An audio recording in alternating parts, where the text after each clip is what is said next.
Capítulo 4. Después de esto miré, y he aquí una puerta abierta en el cielo,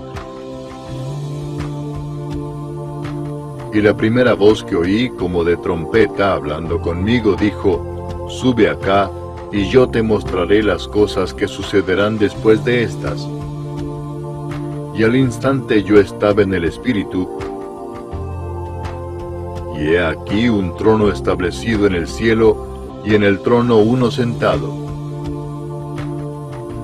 Y el aspecto del que estaba sentado era semejante a piedra de jaspe y de cornalina, y había alrededor del trono un arco iris semejante en aspecto a la esmeralda. Y alrededor del trono había 24 tronos, y vi sentados en los tronos a 24 ancianos, vestidos de ropas blancas, con coronas de oro en sus cabezas. Y del trono salían relámpagos y truenos y voces, y delante del trono ardían 7 lámparas de fuego, las cuales son los 7 Espíritus de Dios. Y delante del trono había como un mar de vidrio semejante al cristal. Y junto al trono, y alrededor del trono, 4 seres vivientes llenos de ojos delante y detrás. El primer ser viviente era semejante a un león, el segundo era semejante a un becerro, el tercero tenía rostro como de hombre, y el cuarto era semejante a un águila volando.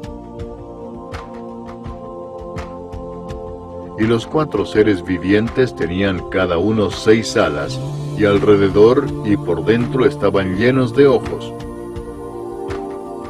Y no cesaban día y noche de decir: Santo, santo, santo es el Señor Dios Todopoderoso, el que era, el que es y el que ha de venir.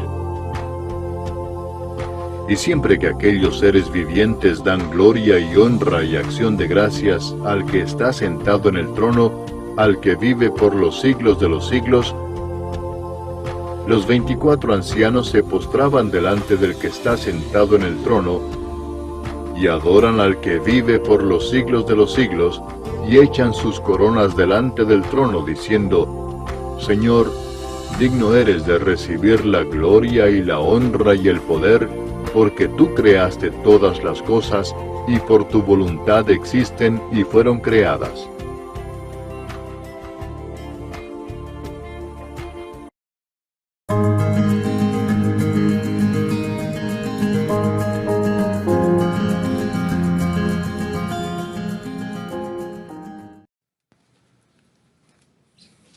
Que Dios les bendiga, hermanos, en esta preciosa mañana. Vamos a iniciar el estudio del capítulo 4 del libro de Apocalipsis, que en su Biblia usted encontrará con negrías en letras remarcadas la adoración celestial. Vamos a iniciar con este estudio y iremos despacio analizándolo, meditando, estudiándolo, deseando que usted lo pueda ampliar más en su casa, conforme está escuchando el mismo. Iniciemos. Juan, quien es el escritor del libro de Apocalipsis o de Revelaciones, recibió un breve bosquejo en cuanto a la manera en que el libro está dividido. Y se mencionan 3 partes o secciones de conformidad con el capítulo número 1 y el verso 19, que ya meditamos. Y se le indica que escriba. ¿Qué es lo que se le indica a Juan que escriba según este versículo? Las cosas que has visto, esto en cuanto a relación a Jesucristo resucitado, dirigiéndose desde el cielo a sus iglesias en la tierra. El capítulo número 1 contiene la revelación de Jesucristo. Punto número 2, se le dice a Juan que escriba y las cosas que son, en relación a las cartas que están dirigidas a las 7 iglesias. Capítulo 2 y capítulo 3. Y número 3, y las cosas que han de ser después de estas. Y aquí póngale atención, porque las primeras 2 divisiones ya las vimos. que es el capítulo 1. La segunda división también ya la vimos, que es el capítulo 2 y 3. Vamos a entrar entonces de lleno al capítulo número 4 con esta tercera división y las cosas que han de ser después de estas, en relación a lo que tiene que ver con todas las revelaciones, sucesos o acontecimientos futuros. Capítulos 4, versículo número al capítulo 22.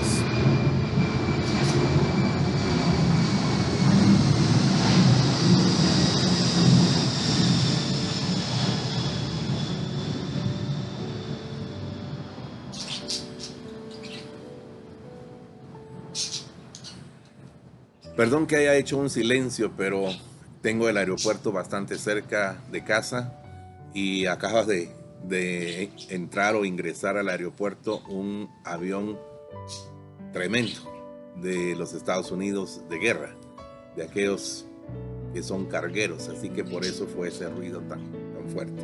Sigamos entonces. Les decía, la tercera división vamos a empezar a analizarla entonces a partir de este capítulo 4 y las que han de ser después de estas, en relación a lo que tiene que ver con todas las revelaciones, sucesos o acontecimientos futuros que se van a derramar sobre la tierra, del capítulo 4 hasta el capítulo 22. A partir del capítulo 4 se da inicio, oigan eso, la tercera y última sección del libro, en la que se van a describir los acontecimientos que tendrán lugar después de la era eclesiástica, es decir, después de que la iglesia haya partido de esta tierra o de este mundo. Hay que destacar entonces que esta tercera división del libro que les mencioné y se los vuelvo a repetir, y las que han de ser después de estas, capítulo 1 y verso 19, también se divide esta tercera sección en tres partes principales. Número 1, el período de la gran tribulación, que comprenden los capítulos 6 hasta el capítulo 19.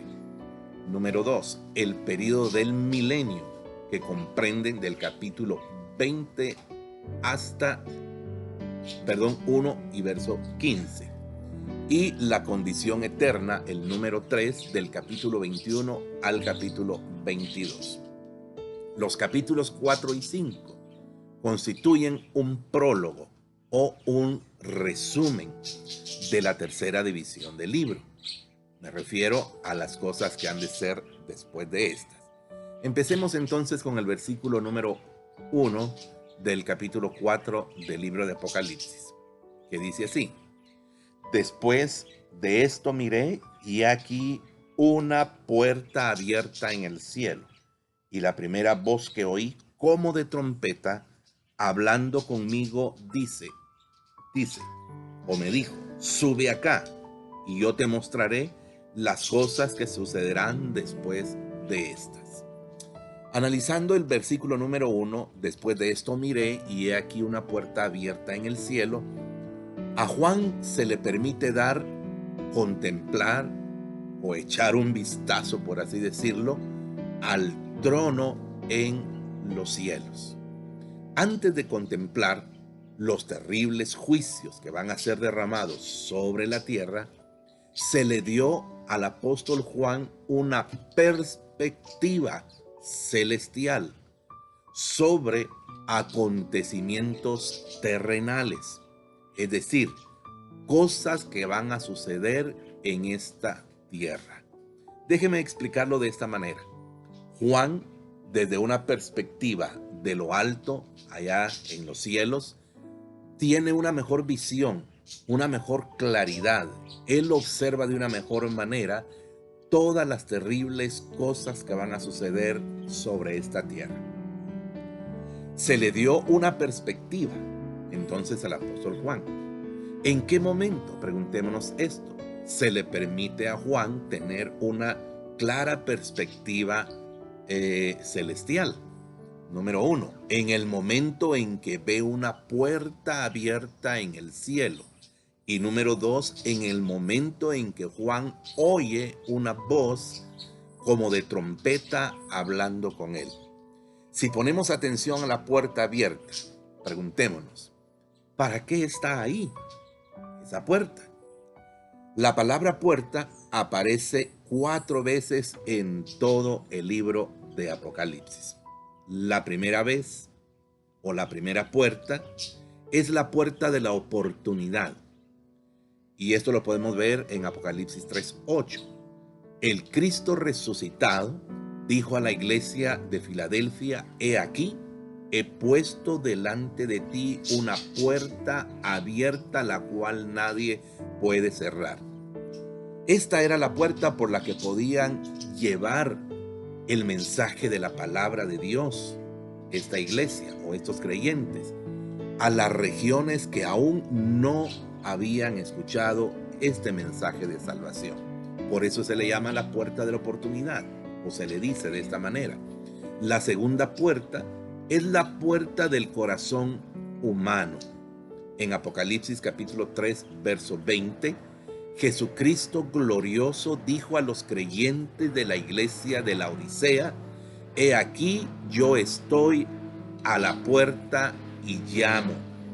Jesucristo estaba tocando la puerta del corazón de los creyentes de esta iglesia, que lo habían rechazado, lo habían sacado y se habían convertido hasta en apóstatas. Cada uno debe escoger.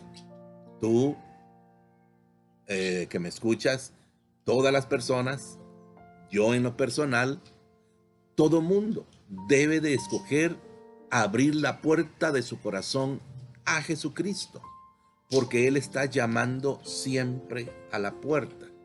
Quien toca insistentemente en el corazón de estos hermanos creyentes que lo han sacado y lo han rechazado, para que lo dejen nuevamente entrar, o lo rechazan y no entienden o atienden su llamado. La tercera puerta es la puerta del cielo. No me refiero al capítulo 4, sino que la que está contenida en el capítulo 19, verso 11 del libro de Apocalipsis. Entonces vi el cielo abierto. Esta será la puerta, oigan esto, que atravesará nuestro Señor Jesucristo cuando regrese a la tierra en su segunda venida. A lo mejor tú te preguntarás, pastor, pero la segunda venida va a ser cuando Jesucristo venga al arrebatamiento de su iglesia. Se le ha llamado la segunda venida, pero en realidad si nos ponemos a analizar la palabra, más de la segunda venida de nuestro Señor Jesucristo. Podríamos decir una tercera venida. Jesucristo vendrá al final entonces de la gran tribulación. Oigan eso. Jesucristo vendrá al final de la gran tribulación para arrancar toda injusticia y rebelión contra Dios y establecerá su reino. Los primitivos judíos tenían un pensamiento. En el pensamiento que ellos tenían, concebían en su mente acerca de los cielos. Y ellos decían que los cielos era una inmensa bóveda sólida. La idea era que más allá de esa inmensa bóveda de los cielos está el cielo. Esto es como lo que nosotros hemos dicho más de alguna oportunidad: primer cielo, segundo cielo. El primer cielo que miramos, el segundo cielo que solamente nos lo pueden mostrar por medio de aquellos grandes telescopios, ¿verdad? Donde se analizan los astros, los planetas, la inmensidad del cosmos, y atrás de todo eso, de esa gran bóveda celestial que todavía no se ha llegado a descubrir por la ciencia ni con los inmensos aparatos que ellos tienen tan sofisticados, atrás de esa inmensa bóveda está, decía los judíos, el cielo de los cielos. Y aquí estamos hablando que se abre una puerta en esta inmensa bóveda para dar entrada entonces al cielo y también al propio apóstol Juan. La cuarta puerta es la puerta de la revelación, que es esta puerta que estamos analizando del capítulo 4, verso 1 de Apocalipsis, y que dice: y he aquí una puerta abierta en el cielo. Es la puerta que da acceso al trono de Dios. ¡Qué maravilloso! Oigan eso. Es la puerta que da acceso al trono de Dios por medio de nuestro Señor y Salvador Jesucristo. Y aquí me viene a la mente lo que dice la palabra del Señor en el Evangelio de San Mateo, capítulo 7 y su versículo 13. Es una invitación que el Señor hace y dice: entrad por la puerta estrecha, porque ancha es la puerta y espacioso el camino que lleva a la perdición, y muchos son los que entran por ella. Porque estrecha es la puerta y angosto el camino que lleva a la vida, oigan, y pocos son los que la hallan. También en el Evangelio de San Juan, en su capítulo número 10 y el verso número 7, Jesucristo dijo: volvió pues Jesús a decirles: de cierto digo, yo soy la puerta de las ovejas. Qué maravilloso que Jesucristo se muestra, se describe que Él es la puerta. Sí, Jesucristo es la única puerta de la salvación. Él es la puerta para entrar al cielo. Él es la puerta para llegar a este trono del Padre, al trono de Dios. Esta es la puerta por la que también el apóstol Juan atravesó. A él se le abrió para que pudiera ver el trono de Dios y ver también lo que ocurriría o va a ocurrir sobre la tierra. Es la puerta que se le abrió a Juan entonces para mostrarle las visiones celestiales sobre el panorama terrenal y pudiera entender los propósitos de Dios. En el capítulo 4, versículo 1, segunda parte de lo que estamos leyendo, de Apocalipsis, del capítulo 4, dice que Juan escuchó también una voz como de trompeta hablando conmigo y le dijo: sube acá. Si prestamos atención a la voz que se le dijo: sube acá, preguntémonos entonces, ¿dónde está Juan? La voz está indicando o nos está indicando ahora a nosotros que Juan fue trasladado de la tierra, de aquí, de este mundo, al cielo, al trono de Dios. Observe que las mismas palabras de Apocalipsis, capítulo 1, verso 19, se las vuelvo a repetir, y las que han de ser después de estas, que señalan la tercera división del libro, son usadas aquí en Apocalipsis capítulo 4, versículo 1, y yo te mostraré las cosas que sucederán después de estas.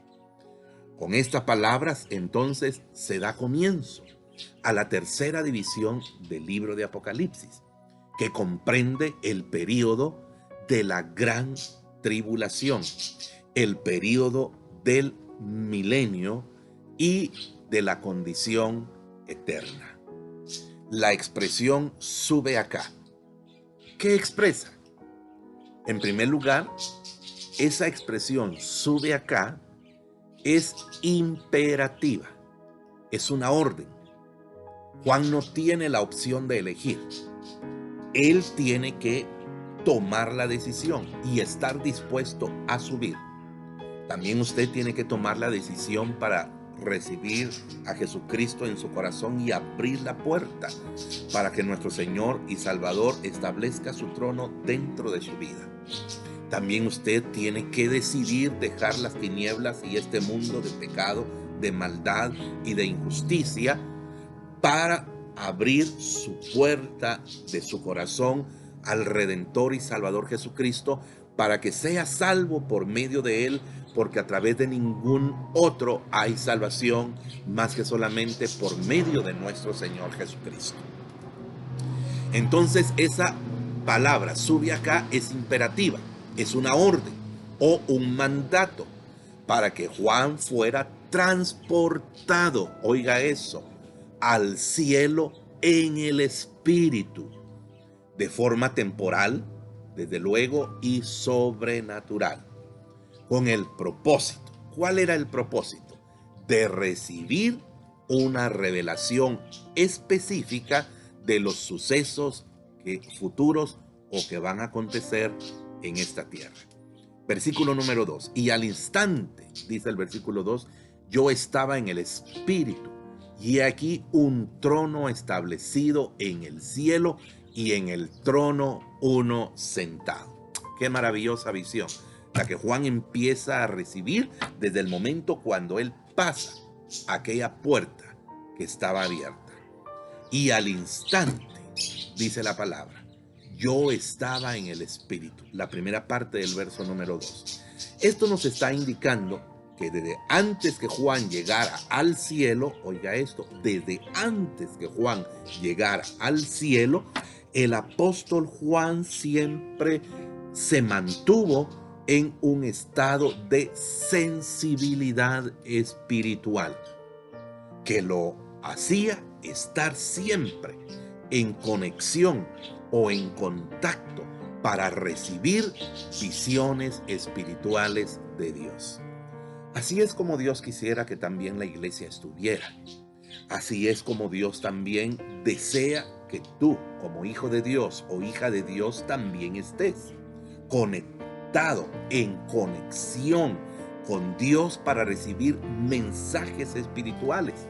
Recuérdate que si te mantienes en el Espíritu de Dios, en esa dimensión espiritual, ¿verdad? Viviendo una vida en abundancia en el Espíritu Santo de Dios, tú vas a recibir cosas que ojo no ha visto, ni oído tampoco ha escuchado, porque las cosas que aún están ocultas, Dios, por su Espíritu Santo, te las puede mostrar, te las puede revelar. Pero lamentablemente la iglesia no es esa la condición en que está viviendo. La iglesia está viviendo en situaciones más de este mundo, en afanes, en ambiciones, en deseos humanos, en deseos carnales. La iglesia no anda llena del fruto del Espíritu Santo de Dios, sino más anda en las obras de la carne, en los pleitos, en las disensiones, en los chismes, en las envidias, en las contiendas, y por eso no reciben las visiones espirituales de Dios, porque andan en un espíritu carnal y no conectados o en conexión con el Espíritu Santo de Dios. Dios quiere que seas un hombre y una mujer espiritual, como Juan mantenía siempre esa relación tan íntima con Dios. Lo que Juan va a experimentar, oiga esto, no fue un sueño. No fue un sueño como tú y yo a veces los tenemos, y a veces porque comemos de más, ¿verdad? Es que tenemos sueños, y algunos sueños no son de Dios, tengo que decir esto, y algunos los interpretan como que si fueran de Dios. Cuando los sueños son de Dios, los sueños de Dios siempre traen un mensaje al corazón de la iglesia o del mundo, y es un mensaje profético que se va a cumplir también sobre esta tierra o sobre alguna persona o dentro de la iglesia. Entonces esto no es un simple sueño. Él fue transportado, oiga eso, él fue elevado, él fue llevado, como lo hizo también el Espíritu Santo con Felipe, cuando le llevó el mensaje a aquel hombre que venía en aquel viaje que había hecho, ¿verdad? Que era el auditor o el hombre principal de la reina de Candace. Muy bien, así que entonces Felipe es transportado sobrenaturalmente fuera del mundo material, y estando ahí despierto, o sea, sobrio, experimenta una visión que está fuera del alcance de los sentidos humanos o de los sentidos normales. Y fue el Espíritu Santo el que capacitó sus sentidos, oigan eso, para recibir la revelación de Dios. Y la voz le dice que Juan ve un trono establecido en el cielo y en el trono uno sentado. Esta es la segunda parte del versículo 2 del capítulo 4. Cuando Juan entró por la puerta del cielo, vio un trono. No se refiere simplemente a un mueble, como estamos tan acostumbrados a tener la imagen mental o la idea de que si miramos un trono adornado, tallado, con mucha elegancia y más, ¿verdad? Si lo vemos con adornos de oro, nos imaginamos rápidamente que es el trono. Juan vio más que eso que tú y yo nos podemos imaginar. Vio un trono, no simplemente entonces un mueble físico, sino que Juan lo que está viendo es el trono establecido en el cielo, que es un símbolo del mandato soberano y de la autoridad absoluta de Dios. Te lo vuelvo a repetir, no es un mueble simplemente, es un mando soberano. Dios es el que, Él es el soberano. Él tiene el control de la tierra entre su dedo índice y su dedo pulgar. Él es el soberano de toda la tierra, por eso me refiero a un mando soberano y también a una autoridad absoluta, porque no hay ninguna otra autoridad, ni en los cielos, ni en esta tierra, ni debajo de la tierra. Satanás, el diablo, los demonios, los principados y potestades de los infiernos no tienen ninguna autoridad más que la autoridad que Dios únicamente tiene, porque es una autoridad absoluta.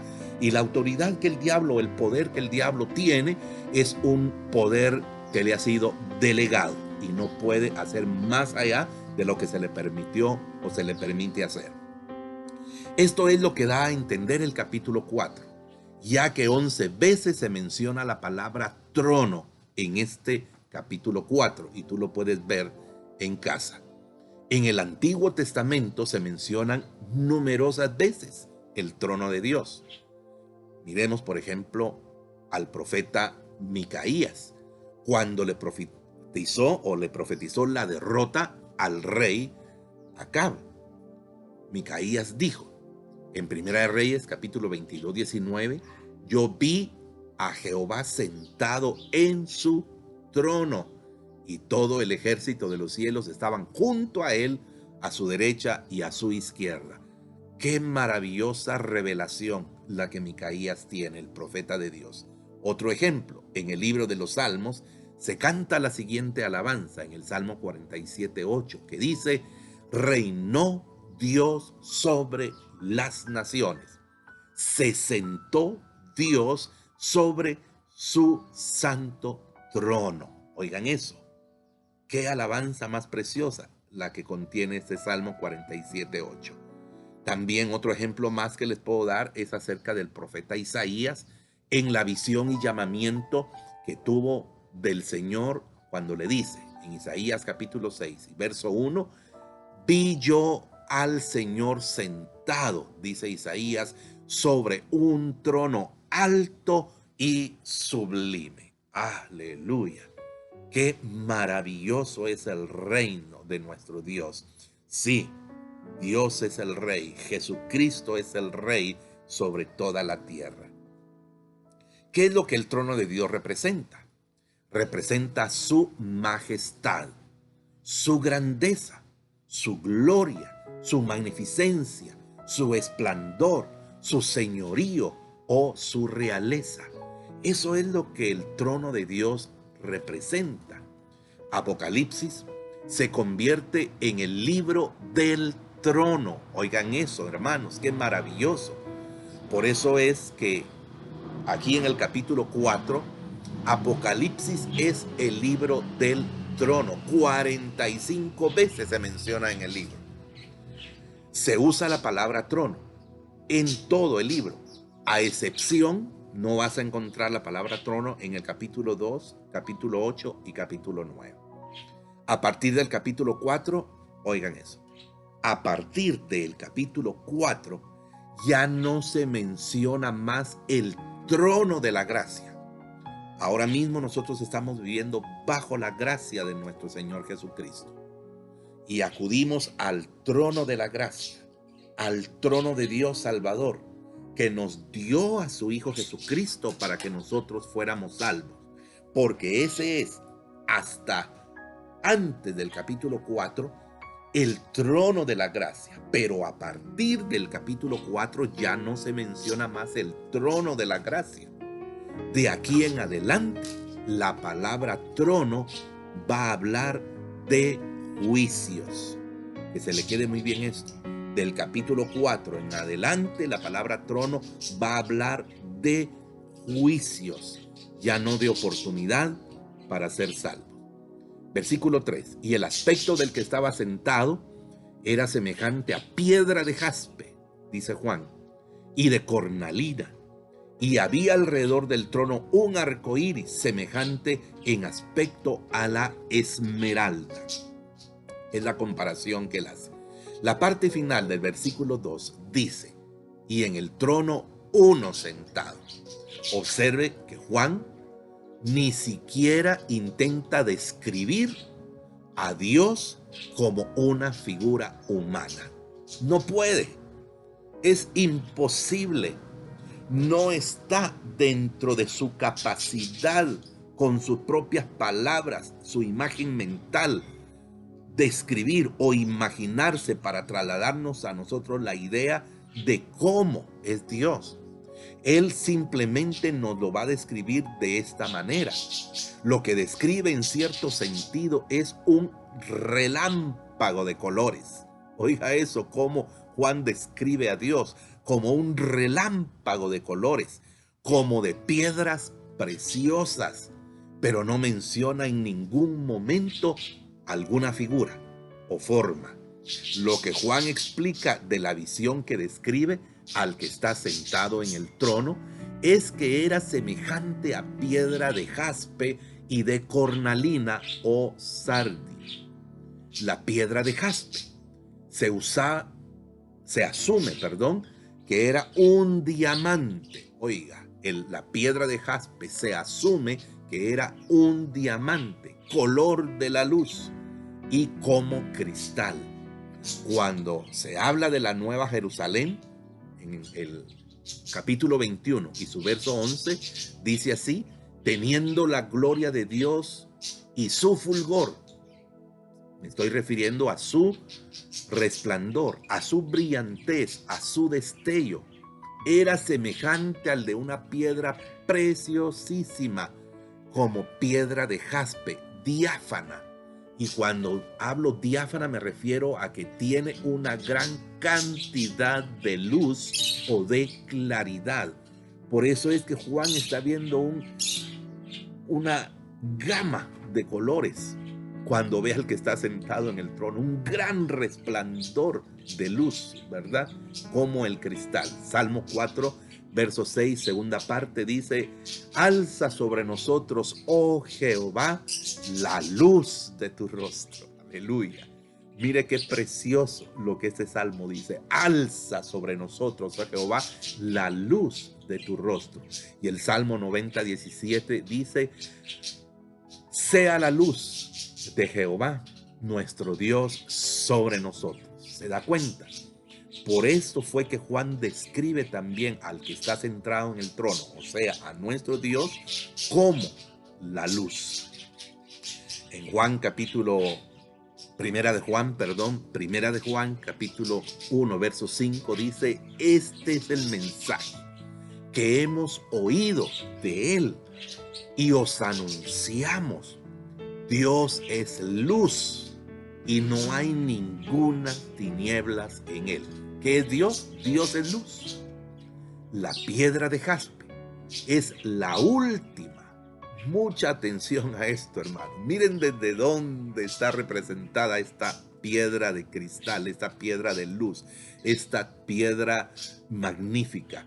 La piedra de jaspe es la última de las 12 piedras que tenía en el pectoral el sumo sacerdote. Y esto lo puede leer en Éxodo capítulo 28, del versículo 17 al versículo 20.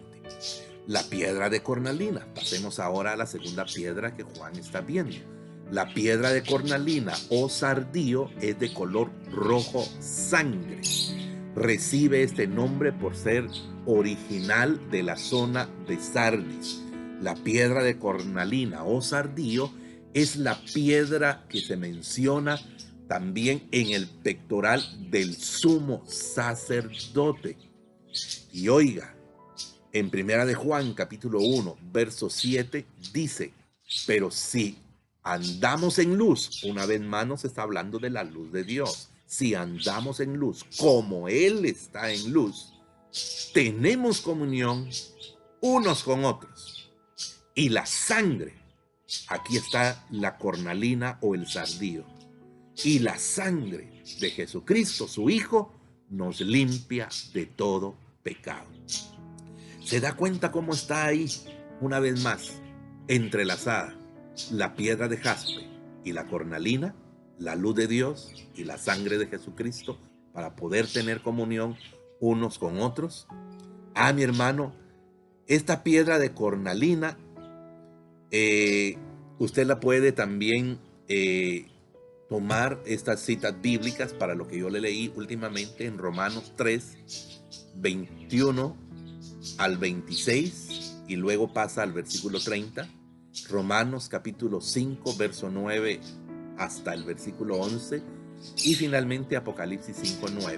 Ahí le va a seguir hablando acerca de la relación de esta piedra de cornalina o sardío. Y había alrededor del trono un arco iris semejante en aspecto a la esmeralda. Un arco iris, en hebreo, quechet, significa arco. Es la primera señal de la fidelidad de Dios a su palabra, de sus promesas y de su pacto con Noé. Esto lo puede leer en Génesis capítulo 9, versos de 8 al 17. Dios nunca más volvería a enviar un diluvio universal para destruir toda la tierra. Y esto lo dice Génesis 9 al 12. Y dijo Dios, esta es la señal del pacto que yo establezco entre mí y vosotros, y todo ser viviente que está con vosotros por siglos perpetuos. El profeta Ezequiel compara la gloria de Dios con la de un arco iris también. Ezequiel capítulo 1, verso 28. La Biblia de las Américas, esta versión dice, como el aspecto del arco iris que aparece en las nubes en un día lluvioso, así era el aspecto del resplandor en derredor. Tal era el aspecto de la semejanza de la gloria del Señor cuando lo vi. Caí rostro en tierra y una voz que me hablaba.